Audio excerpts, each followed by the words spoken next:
a good, very productive meeting. We have one thing in common. We want this city of ours that we love to do very well. And I wanted to congratulate the mayor. He really ran an incredible race against a lot of smart people, starting with the early primaries against some very tough people, very smart people. And he beat them easily. And I congratulated him.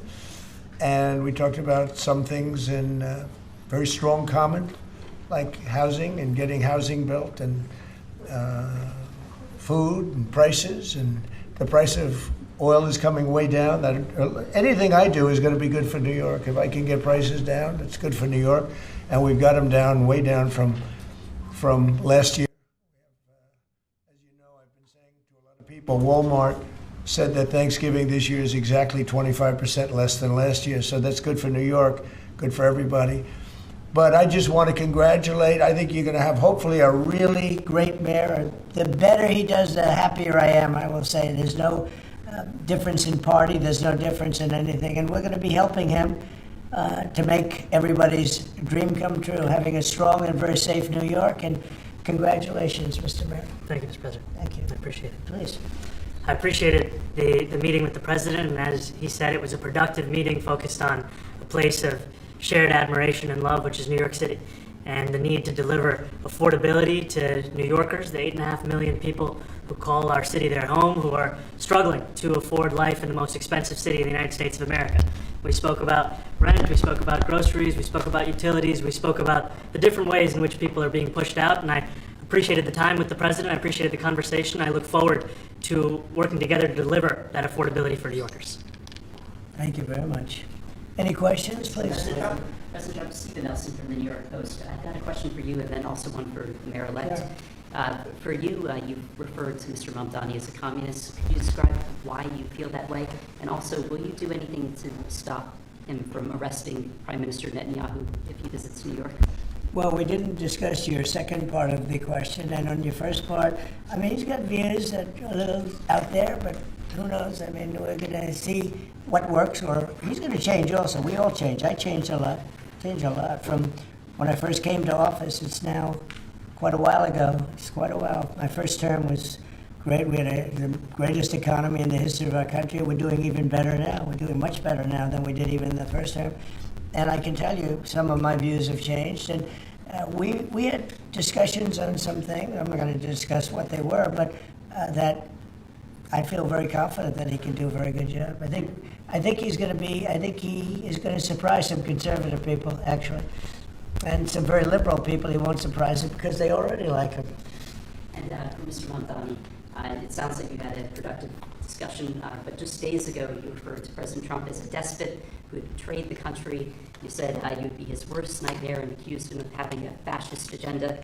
Are you planning to retract any of these remarks in order to improve your relationship? I think both President Trump and I, we are very clear about our positions and our views, and what I really appreciate about the president is that the meeting that we had focused not on places of disagreement, which there are many, and also focused on the shared purpose that we have in serving New Yorkers. And frankly, that is something that could transform the lives of the 8.5 million people who are currently struggling under a cost of living crisis, with 1 in 4 living in poverty. And the meeting came back again and again to what it could look like to lift those New Yorkers out of struggle and start to deliver them a city that they could do more than just struggle to afford it, but actually start to live in it. And I've been called much worse than a despot, so it's not that insulting. Maybe I think he'll change his mind after we get to working together. Yes, please. Mr. President, Anthony Marshak from MTV Lebanon. I would like to ask you a question about the Middle East regarding, you said that Hezbollah in Lebanon is not in a good position. And Lebanon now is the final unresolved after Gaza and Syria. Given your assessment, like, what do you say for the Lebanese today? It's the Independence Day in Lebanon. And what is your next move to push toward disarmament, the disarmament of Hezbollah? Well, we are pushing for total disarmament of Hamas and, frankly, everybody else. And we actually have peace in the Middle East. As you know, the King of Saudi Arabia just left yesterday. We had some great meetings, and he's made a contribution toward the United States of more than $1 trillion. We have now over $20 trillion coming in. No country has ever had anything like that, not even close. If you go to 2 trillion or 1 trillion, it's a lot. We have 20 or $21 trillion. I think that Hezbollah has been a problem in Lebanon, big problem. We're working with Lebanon. We're working with everybody in the Middle East. That's another thing I think we have in common. We want to see peace in the Middle East, and we actually have now, for the first time, peace in the Middle East after 3,000 years. And now we're going to refine it, and I think you're going to see some very positive things happen. There is a potential to invite the Lebanese president to sure. meet you to the White House. I would do that, absolutely. And if the mayor would like to be here for that meeting, because I know he feels very strongly. I think you feel very, very strongly about peace in the Middle East. I think it's, We desperately want it, and that's something that I shared with the president, that when I spoke to New Yorkers who had voted for the president last November on Hillside Avenue and Fordham Road, I asked them why. I heard again and again two major reasons. One was that they wanted an end to forever wars. They wanted an end to the taxpayer dollars we had funding violations of human rights, and they wanted to address the cost of living crisis. And I appreciated the chance to discuss both of those things. he said a lot of my voters actually voted for him, and One in 10. and I'm okay with that. President Trump, I have with that as well. I'll do that. I'll sign it. Give it to me. I'll sign it in a minute. That's pretty good. Mr. President, you've threatened to send federal troops to New York City. You both have differences when it comes to ICE agents in New York City. Mr. Mamdani, you've called ICE a rogue government entity. I wonder how you reconcile your differences on both of those issues. Well, I think we're going to work them out, and I think that if we have known murderers and known drug dealers and some very bad people, we want to get them out. And the mayor wants to have peace. We discussed this at great length, actually, maybe more than anything else. He wants to have a safe New York. Ultimately, a safe New York is going to be a great New York. If it's not safe, no matter how well we do with pricing and with anything else, we can talk anything you want. If you don't have safe streets, it's not going to be a success. So we're going to work together. We're going to make sure that if there are horrible people there, we want to get them out. I think he wants to get them out, maybe more than I do. So we'll work together. We discussed it at great length. Yes, please. Yeah, two questions, if I may. One for you, Mr. President, on BBC in a second. But first of all, for the mayor-elect. You're both from different parts of the political spectrum. You're both populists, though, and I just wonder to what extent the president's campaign style, his techniques, his social media use inspired any part of your campaign. Well, I actually told the president that, so much of the focus of our campaign has been on the cost of living crisis. And when we asked those New Yorkers who had voted for the president, when we saw an increase in his numbers in New York City, that came back to the same issue: cost of living, cost of living, cost of living. And they spoke about the cost of groceries, the cost of rent, the cost of Con Ed, the cost of childcare. And too often politicians are looking to lecture to New Yorkers what they should care about as opposed to listen. And when we spoke to those voters who voted for President Trump, we heard them speak about cost of living. We focused on that same cost of living, and that's where I am really looking forward to delivering for New Yorkers in partnership with the president on the affordability agenda. And I think we have to work a little bit. We talked about Con Edison. We have to work a little bit on getting the prices because, we've gotten fuel prices way down, but it hasn't shown up in Con Edison. And we're going to have to talk to them. If we're sending them fuel at a much lower price than it was a year ago, which is true, we have to get Con Edison to start lowering their rates. Absolutely. And if I may, last week you told me you were pushing ahead with your plans to sue the BBC for up to $5 billion. You're going to speak to Prime Minister Starmer as well. Is there any progress or any updates on those issues? Well, we get along very well with the Prime Minister. We made a deal with UK. I like him. He's a fine person. And, I think they have some big energy problems. They've got wind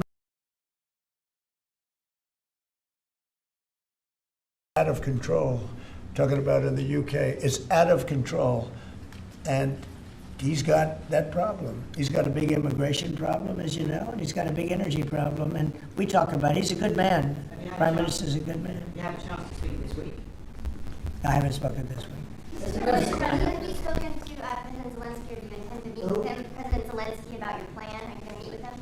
I've spoken with their people. We have a plan. It's horrible what's happening. It's a war that should have never happened. It would have never happened if I was president, and it's a shame. And I thought they should have acted quicker. But it's a cold winter, and a lot of the you talk about utilities, but a lot of the big energy-producing plants have been under attack, to put it mildly, to put it nicely. We have a way of getting peace, or we think we have a way of getting peace. He's going to have to approve it. Just so sad, so many people. Last month they lost 25,000 soldiers. This is something, we haven't seen anything like this since the Second World War. And they're averaging 6,000 or 7,000 a week between the two of them, dead soldiers. And it goes on, and I think they're getting reasonably close, but I don't want to predict. I would have said that would have been one of my early ones. I did 8 peace deals of countries, including in India, Pakistan. You could even go, in fact, they're coming here in a week or two, go to the Congo and Rwanda. That was 10 million people dead, and we worked something out on that. But so many, and the one I thought would have been, for me, because I have a very good relationship with President Putin, I thought that would have been maybe quicker. But it does take 2 to tango. And now you just see all the death. And it doesn't affect us other than the fact that we don't want to see all those people dead. Really, it's on the other side of the ocean. It's a war that should have never happened. It did happen. I blame the person also sitting right behind this desk. This is a war that should have never happened, and it wouldn't have happened if I were president. But we're trying to save a lot of lives. They're losing 25,000 lives over the last short period of time. That's Ukrainian and Russian, and it's a shame. I want to ask the mayor-elect about a House resolution. It just passed overwhelmingly to condemn socialism, including with 86 Democrats, all of House Dem leadership, and the minority leader, Hakeem Jeffries, despite his endorsement of you. What's your reaction to that? I have to be honest with you, I've focused very little on resolutions. Frankly, I've been focusing... Condemn socialism. I understand. I think the focus is on the work at hand. I can tell you I am someone who is a democratic socialist. I've been very open about that. And I know there might be differences about ideology, but the place of agreement is the work that needs to be done to make New York City affordable. That's what I look forward to. And I want to clarify your answer to Stephen Nelson. He asked about your comment calling the president a fascist. And your answer was, both President Trump and I have been clear about our positions and our views.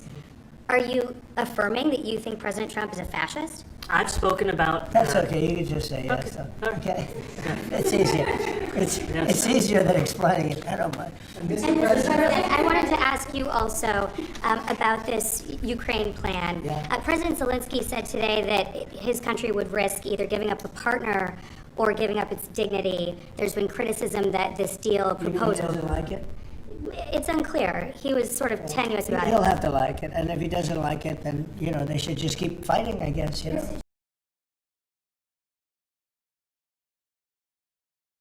Support for Ukraine. Is that Well, at some accurate? point, he's going to have to accept something. He hasn't accepted. You remember right in the Oval Office not so long ago, I said, you don't have the cards. Don't forget, I inherited this war. This war never would have happened. I inherited this war. And I thought he should have made a deal a year ago, 2 years ago. The ultimate deal would have been if it never started. That would have been the good deal. That could have been done too if you had the right president, but you didn't have the right president. Mr. President, the cost of living is something that you and Mr. Mamdani seem to agree on. Democrats have run New York City for a long time, Mr. Mamdani. Do you see Democrat policy specifically as being a problem? And I'd like that be a question that both of you could answer in New York City.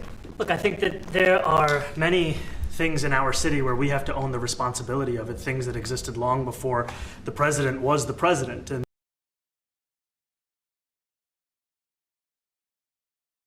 I ran against a number of candidates who represented different versions of that past. And what we found time and again is that working people were left behind in the politics of our city. And what we're looking to do is put those people right back at the heart of our politics so that we don't have a situation where we're in the wealthiest city in the history Of the world, and yet 1 in 5 can't even afford $2.90 for a Metro card. Mr. President. We had some interesting conversation, and some of his ideas really are the same ideas that I have. But a big thing on cost, the new word is affordability. Another word is just groceries. It's sort of an old-fashioned word, but it's very accurate. And they're coming down high. They were, we had, both of us, we had the highest inflation in the history of our country the last 4 years under the Biden administration. And we've got inflation down now to a normal number. It's going to go even a little bit lower than that. Katie, do you have something? Mr. President, thank you so much. Mr. Mamdani often talks about New York City being covered by international law, that they will follow international law. doesn't often talk about the U.S. Constitution. What is your response to that? Well, I don't know what you're referring to in terms it can be covered by international law, local law. It's covered by a lot of laws, but it's covered by U.S. law. Are you referring to anything in particular? He just says that they're a city that endorses and enforces international law. Is that at odds with U.S. I don't law? know. Would you want to? Do you want to respond to Yeah, that? I think what I've shared with the president is our desire to not only follow the laws of our own city, laws that protect New Yorkers, but also a desire for consistency in our politics across the board. And that's something that we've talked about and something that I know many New Yorkers want. Will you work with ICE? Will you work with ICE then? We discussed ICE and New York City, and I spoke about how the laws that we have in New York City allow for New York City government to speak to the federal administration for about 170 serious crimes. The concerns that many New Yorkers have are around the enforcement of immigration laws on New Yorkers across the 5 boroughs, and most recently we're talking about a mother and her 2 children, how this has very little to do with what that is. Mr. Mamdani, What we did is we discussed crime, more than ICE per se. We discussed crime, and he doesn't want to see crime, and I don't want to see crime, and I have very little doubt that we're not going to get along on that issue. He wants to, and he said some things that were very interesting as to housing construction, and he wants to see houses, Apartments built, etc. And you know, we actually people would be shocked, but I want to see the same thing. Mr. Mamdani, the anti-Israel protesters. right? Yeah, Mr. President, I wanted to know one of the policies as well that Mayor-elect Mamdani talked a number of times about on the campaign was shifting the tax burden for property taxes from what he called minority communities to white-based communities and putting more taxes on white people. I also noticed that in your acceptance speech you didn't mention anything about America or Christians or white people in general, and so I didn't know if that was one of the policies that you guys had spoken about.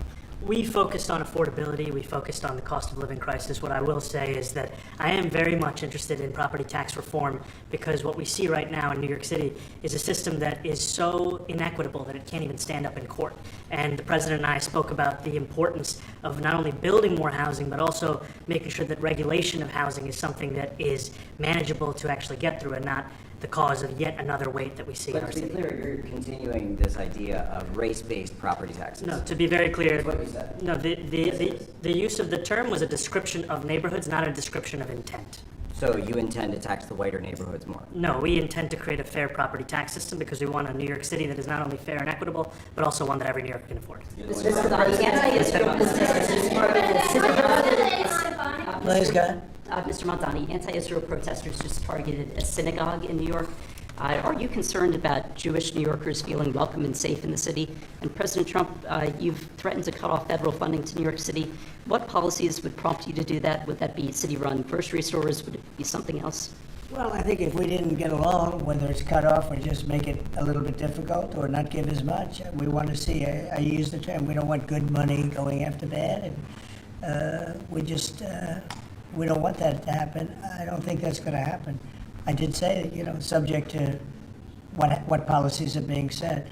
We had a meeting today that actually surprised me. He wants to see no crime. He wants to see housing being built. He wants to see rents coming down, all things that I agree with.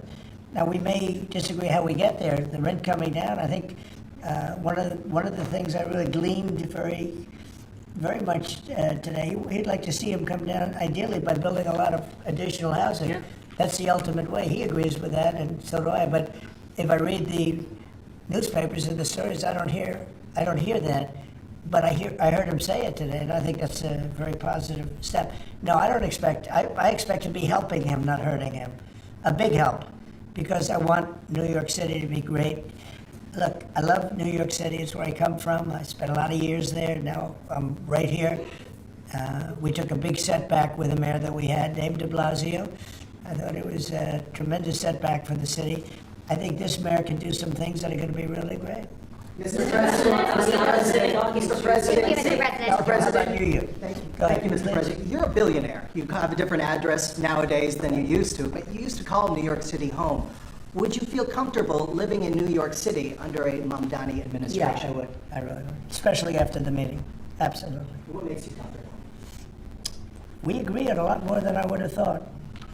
I think I want him to do a great job, and we'll help him do a great job. He may have different views, but in many ways, we were discussing when Bernie Sanders was out of the race, I picked up a lot of his votes, and people had no idea, because he was strong on not getting ripped off in trade and lots of the things that I've practiced and been very successful on.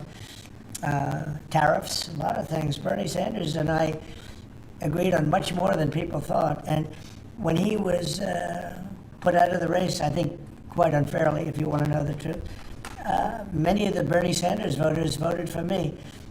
And I felt very comfortable, frankly, in seeing that and saying that. And, it just turned out to be a statistical truth. But, no, I feel very comfortable. I would feel very, very comfortable being in New York, and I think much more so after the meeting. Yes, please. Thank you, Mr. President. I have a question for you, but a very quick one for the mayor. Why did you fly here? Aren't trains greener? I'll use every form of transit, and I want to make sure that they're all affordable in New York City, and that's why making buses fast and free is a centerpiece of our campaign. There is a bus that goes. Well, I know, but if he flew, that's a lot quicker too. He's working very hard. For him to be, that's a very long drive. I'll stick up for you. The plane takes you 30 minutes, and driving takes you a long Mr. time. President, I was wondering if you could clear up some confusion around a Washington Post report. There was this explosive report that the Coast Guard is no longer going to characterize swastikas and nooses as hate symbols. DHS called that a lie and fake news. Can you clear up? I don't know anything about it. When was this written? I think yesterday. Well, look, the Coast Guard's an incredible group of people. I know them very well. We just ordered a lot of new Coast Guard cutters, beautiful, the most magnificent ship. They look like yachts with lots of guns on them. So I don't know, I haven't seen any report like that, but certainly we want them to remain a great force, and they are. Peacemaker, and you did the peace in all the 9 months around the world. I would like to ask Mr. Mamdani, you've accused the U.S. government of committing genocide in Gaza while President Trump was working on peace. Why that? I've spoken about the Israeli government committing genocide, and I've spoken about our government funding it. And I shared with the president in our meeting about the concern that many New Yorkers have of wanting their tax dollars to go towards the benefit of New Yorkers and their ability to afford basic dignity. And what we see right now is we're in the 9th consecutive year of more than 100,000 school children being homeless in our city. And there's a desperate need not only for the following of human rights, but also the following through on the promises we've made New Yorkers. And I appreciated the meeting we had and the work that we can do. Do you agree that President Trump did do a peace and he worked hard to make the peace? Because he worked hard to do the peace in the Middle East and everywhere. Do you agree with that? I appreciate all efforts towards peace, and I shared with President Trump that when I spoke to Trump voters on Hillside Avenue, including one of whom was a pharmacist that spoke about how President Trump's father actually went to that pharmacy not too far from Jamaica Estates, that people were tired of seeing our tax dollars fund endless wars. And I also believe that we have to follow through on the international human rights, and I know that still today those are being violated, and that continues to be work that has to be done no matter where we're speaking of. Mr. President, thank you, Mr. President. Do you view the mayor-elect as the true leader of the Democrat Party? And do you think Leader Schumer's and Leader Jeffries, have to follow his lead? Well, look, I hope they have great leaders. This is a man that right now I think is focused in New York City. I really think he has a chance to do a great job. We're going to help him, but I really think he has a chance to do a great job. But I'll let you answer that. You consider yourself the leader of the Democrats? I think it's more appropriate for him. I consider myself the next mayor of New York City, and I keep my horizons firmly on New York City, and I appreciate the meeting with the president, which focused again on the 5 boroughs and whether New Yorkers could afford to live there. By the way, being the mayor of New York City is a big deal. Absolutely. I always said, one of the things I would have loved to be someday is the mayor of New York City. Being the mayor of New York, and especially now, because I think you're at really a turning point, one way or the other. It could go great, or it can go in a different direction. And I think you really have a chance to make it great. And we're counting on it.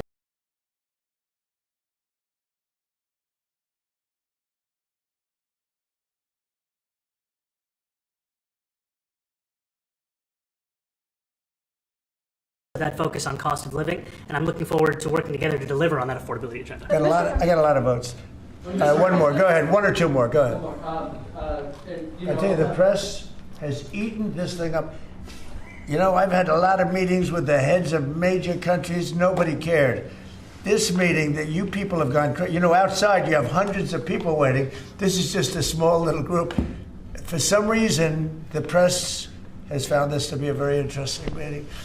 The biggest people in the world, they come over from countries nobody cares. But they did care about this meeting, and it was a great meeting. Go ahead. Yeah, Mr. President, I was going to ask you exactly that. Why do you think there's so much more, so much excitement around this than even some foreign leaders? Because I think he's different. All right, I think he's different, and that can be in a very positive way. But I think he's different than, your typical guy runs, wins, becomes mayor maybe, and nothing exciting.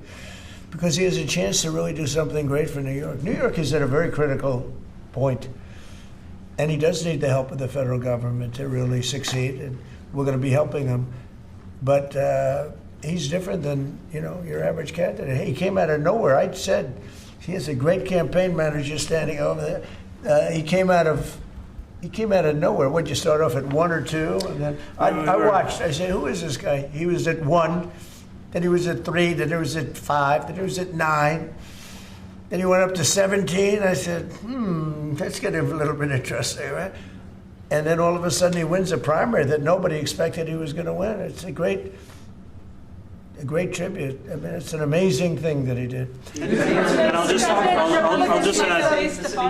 add one thing to what the president said. Is one thing I also appreciated is in our meeting to appreciate a portrait of FDR and the incredible work that was done with the New Deal, and also in thinking about what it can look like when the federal government and New York City government work together to deliver on affordability. It can be transformative. We have a great portrait of FDR that I found in the vaults that was missing for years. I found it, and I put it up. He's a Democrat, to the best of my knowledge. He's a Democrat. And when the mayor saw that portrait, he said, "Sir, do you mind if I have a picture taken by that portrait?" It's an amazing portrait. I hope the picture comes out good. But it's an amazing portrait in the cabinet room. So he's a big fan of the New Deal, I guess, and of FDR. Yes, ma'am. Thank you, Mr. President. You said that you both spoke about crime. There are many police officers set to come off the rolls at the end of this year in New York City.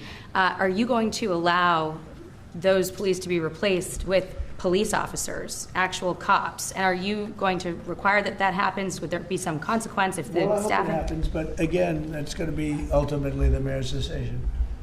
What's your answer? Is that I look forward to delivering public safety with the NYPD, and I've said over the course of our campaign that we have the number of police officers today. They are the ones that's budgeted about 35,000 headcount. And I think the key thing is that we have to make it easier for police to focus on police work, not ask them to respond to 200,000 mental health calls a year. So is that a reduction from what you're at right now? Are you committing to maintaining the same level of cops? I've committed over the course of the campaign to maintain the 35,000. That's the headcount that we had through the campaign. And not replace them with caseworkers, social workers? No, I've said that's the headcount that we want. What we need to do is make sure they can focus on serious crime. And he just retained a great police commissioner, I believe, right? Yes, we did, Commissioner Tisch.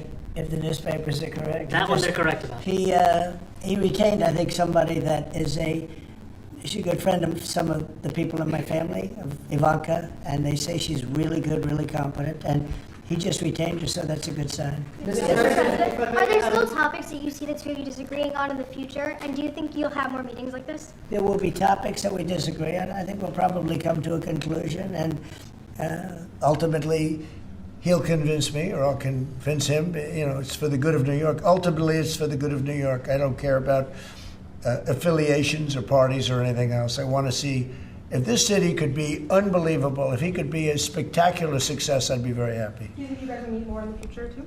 Excuse? Do you think you'll meet again in the future, throughout the administration? I think we will. I hope we do. I enjoyed the meeting. We had a great meeting. Please. Mr. President, Republican Elise Stefanik has campaigned multiple times by calling Zohran Mamdani a jihadist. Do you think you're standing next to a jihadist right now in the Oval Office? No, I don't, but she's out there campaigning, and you say things sometimes in a campaign. Isn't that sort of divisive? She's a very capable person.